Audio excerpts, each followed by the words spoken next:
To the US now, where Donald Trump has won the latest state contest to become the Republican candidate for US president in November.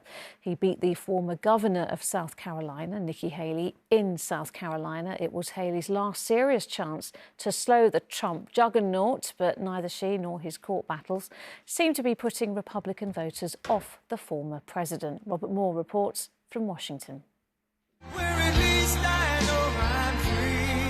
This was a decisive victory for Donald Trump, allowing him to rack up more delegates and create that sense of unstoppable momentum. This was a little sooner than we anticipated.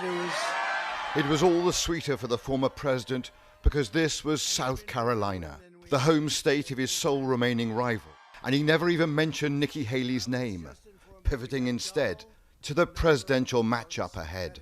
We're going to look at Joe Biden, and we're going to look him right in the eye. He's destroying our country, and we're going to say, Joe, you're fired. Get out. Get out, Joe. You're fired. Despite losing in the Midwest, New England, and now in the state in which she was the two-term governor, there was defiance from Nikki Haley, vowing to stay in the race, at least for now.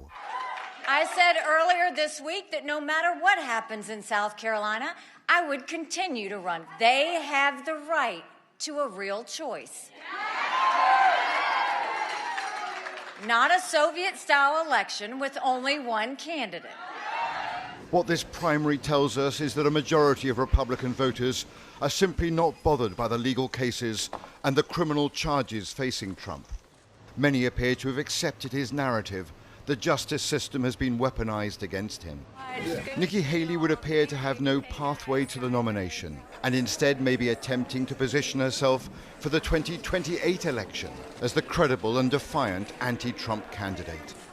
The election calendar now quickly accelerates. Super Tuesday is just 9 days away, when Republicans in multiple states all vote on the same day. Remarkably, and infuriatingly for his critics, Donald Trump has shrugged off his mountain of legal jeopardy and is now on the cusp of what he has always wanted, the ultimate rematch with Joe Biden for the White House. Robert Moore, ITV News, Washington.